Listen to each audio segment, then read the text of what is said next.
این هفته خبر تو خبر داره براتون از زرشکیانی که میخواد یه جوری عبای پاره پاره وفاق توی نظام ولایت رو بدوزه. ما ممکنه با همدیگه مشکل داشته باشیم که داریم، هیچ شکی درش نیست. در داخل کشورم مشکلات و مسائلی داریم. الان نقشه کشیدن که اختلاف و دعوا را بندازن. زمینه برای یه چنین کاری هم وجود داره. هنوز آخرین کلمه از حلقوم زرشکیان بیرون نیومده بود که باند رقیف یک کف گرگی گذاشت تو صورتش. چرا بدون اجازه رهبری آتشبس را پذیرفتید؟ اینکه رهبری در پیام‌های خود هیچ اشاره‌ای به آتشبس نمی‌کنند یعنی که آن را قبول ندارند. شما همان گونه که در ماجرای جنگ 12 روزه بدون اجازه رهبر شهید ما آتشبس را پذیرفتید و با این کار خود اسرائیل را از نابودی نجات دادید، این بار نیز با پذیرش آتشبس آمریکا و اسرائیل را از زیر بار ضربات خرد کننده موشک‌ها و پهپادهای ما نجات دادید. بعدم نوبت یکی از رأس‌های لاریجانی رسید که اونم یه لگد نثار رئیس جمهور خامنه‌ای کرد. من متاسفم که در دستگاه دولتی فقط معاون اولی که صریحا راجع به تنگ هرمز صحبت کنه. ما یک کلمه از زبان رئیس جمهور محترم نشنیدیم. ما دستگاه وزارت خارجه ما اینجا که میرسه همچی با لیته و لعله صحبت میکنه. همه این اتفاقات در حالی داره میفته که زرشکیان هر جا میرسه میگه مذاکره نکنیم چی کار کنیم.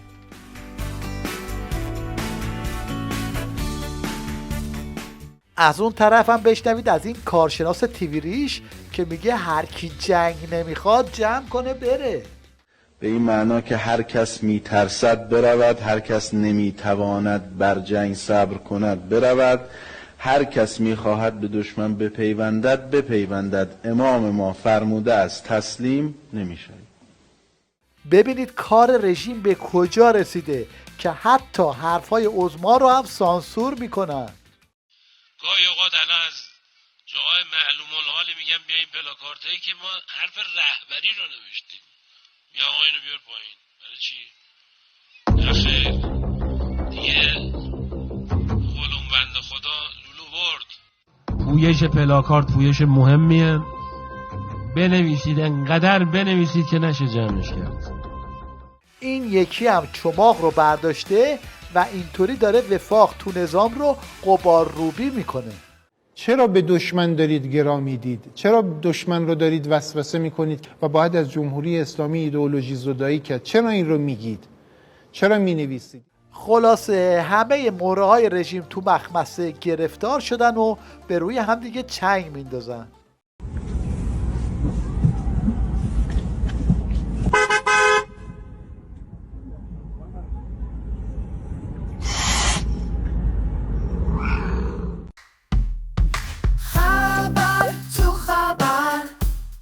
از اونجایی که هفته گذشته سالمرگ رئیسی بود، مشنگستان این هفته رو با منتخبی از مشنگ بازی های رئیس جمهور خرس خور شده خامنه ای شروع میکنیم.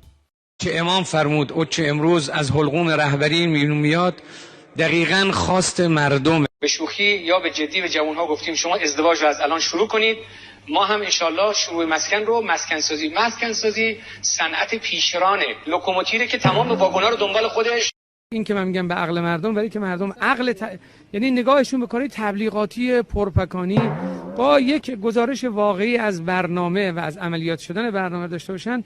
به نظرم شما هم صبر کنید تا ببینیم که دیدگاه من. از اونجایی که بسیجی‌ها هم در حال ریزشن و حوصله خیابون رو ندارن، مجبور شدن با این صحنه‌ها بهشون انگیزه بدن.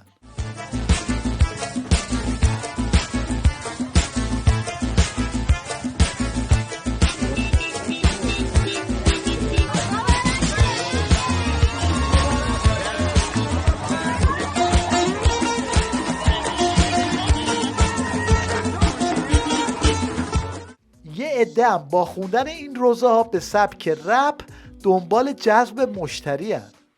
هیالا خیابون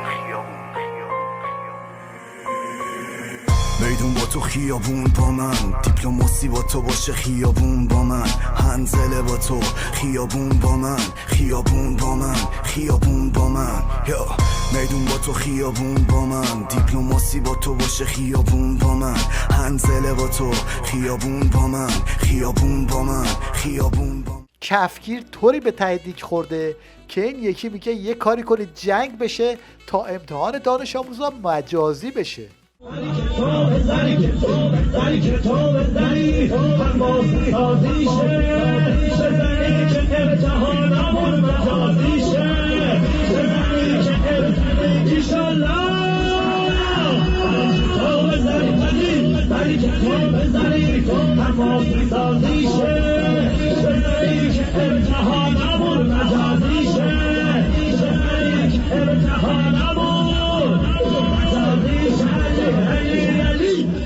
از اون طرف بساط بازارگرمی برای جنگ هم داغه و توی تیوریش دوران جنگ و آتش‌بس رو مقایسه میکنن تا بگن دوران جنگ خوب بود.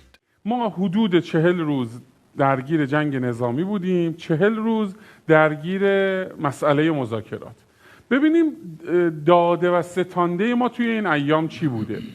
ما توی فضای جنگی نفت میفروختیم، درآمد داشتیم، فضای افکار عمومی در اختیار ما بود، وضعیت اقتصادی داخل کشور بسامان‌تر بود. بله. الان با این بعد از در جریان آتش‌بس محاصره دریایی اتفاق افتاده که یه خود مسئله فروش نفت ما رو آسیب زده، تهدیدات طرف مقابل بیشتر هم شده. این یکی هم میخواد با تنگ درمانی به بسیجی‌ها دلداری بده و دنبال کاسبی از طریق تنگه هرمزه. ببین تنگه هرمز روزانه تا قبل از شروع جنگ روزانه حدود 2 میلیارد دلار مجموع انرژی، نفت، گاز، میعاناتی بوده که از تنگه عبور می‌کرد. روزانه 2 میلیارد دلار. اگر ما بخوایم روی این فقط یه عوارض 5% وضع کنیم، چیزی که بارها دربارش صحبت شده، مرسوم هم میتونه باشه در دنیا مرسوم. بله 5% عدد کاملا معقول و مرسومیه. 5% 2 میلیارد دلار میشه چقدر؟ میشه تقریبا 100 میلیون دلار. درسته؟ روزانه 100 میلیون دلار. این 100 میلیون دلار رو ضرب در 365 روز کنین، میشه سالی 36.5 میلیارد دلار. البته پولش هم که معلوم صرف چی میشه. صرف همین سیرکای خیابونی میشه تا بسیجی‌ها بیان و اینطوری جنگولک بازی در بیارن. سلام، شبتون بخیر. شب شما ببینید 2 تا راه بیشتر نداریم، یا خارکو بدیم بره تموم شه، یا یه ذره دیگه تحمل کنیم بحرین رو پس بگیریم. کدوم؟ این چه حرفه؟ ما عربستان هم می‌خوایم بگیریم. خیلی حرف بزنن به هخامنشیان برمیگردیم. میگن که تو رسانه‌های خارجی میگن که آب و غذا ندارید برای خوردن. آب و غذا نداریم ولی هایپ و غذا داریم، لایف و غذا داریم، انرژیزا و غذا داریم. بعد همه چی از شکر خدا آره؟ فرار به وفور. به ما میاد چیزی نخورده باشی؟ طوری هستش که ما دیگه خونه غذا درست نمی‌کنیم. میایم اینجا غذا. اون از وضع جیره‌خورای رژیم، اینم از وضعیت مردم ایران. الان امروز 2,300,000 تومان. این پوشاک 330,000 بود، الان 1,000,000 تومان. برنج ایرانی کیلویش 630,000 تومان. این روغن 230 تومان بود، الان امروز شده 1,000,000 تومان. برای جلوگیری از همین خشمه که مجریات تو برنامه‌های تیویریش کلاش و تیربار دستشون گرفتن. این ضامن هستش، خب به سمت انتها، بعد این میشه 180 درجه به سمت جلو رگبار میشه. خیلی خوب، میایم عقب، درسته؟ بله، فشار میدیم به داخل، فشار میدیم بره جلو. آماده شلیک هست.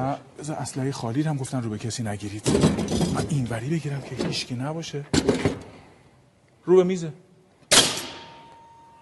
داخل میز. خیلی خوب. یه نکته دیگه ای هستش، نحوه گرفتن این سلاح در دست. البته زمان قذافی هم مجریای تلویزیون همین کار رو کردن، اما به جایی نرسیدن. ليبيا كلها مش هتاخدوها. كلنا هنا مسلحين، اللي ما عنده سلاح مستعد انه هو يكون درع من اجل انه يقوم بحماية زميله وزميلته في هذه القناة. كلنا مستعدين ان حالا که صحبت تیویری شد، این مشنگ رو هم ببینید که یه عکس ساخته شده توسط هوش مصنوعی رو آورده، بعد داره خیلی جدی اونو تحلیل میکنه. غیر رسمی هم بین آمریکا و چین هستش. این افراد ذیل پرچم حزب کمونیست با نماد معروف داس و چکش دستشون رو بالا گرفتن و انگار در حال شعار دادن هستن. این عکس رو میشه خروجی نهایی این سفر دونست، یعنی نیاز آمریکا به چین. یعنی آمریکا برای ادامه فعالیت‌های خودش حتی در جایگاه قدرت و ابرقدرت به چین نیاز داره. این مثلا عظما رو هنوز از یخچال در نیاوردن و چال نکردن، بعد میخوان برای بسیجی‌ها از مشت عظما مجسمه بسازن. نماد مشت گره کرده رهبرمون هست. این خبر رو به صورت اختصاصی از برنامه سلام صبح خیر اعلام میکنیم که این مجسمه قرار هست در میدان انقلاب تهران نصب بشود. در چه ابعادی؟ اول صحبت 20 متر 25 متر بود، ولی صحبت هم شده که به زمان که بتونیم برسیم و مدیریت کنیم فعلا روی سایز 15 متر 15 متر ارتفاع مجسمه قرار هست. انشالله تا عید قدیر این اتفاقی رونمایی میشه از این مجسمه.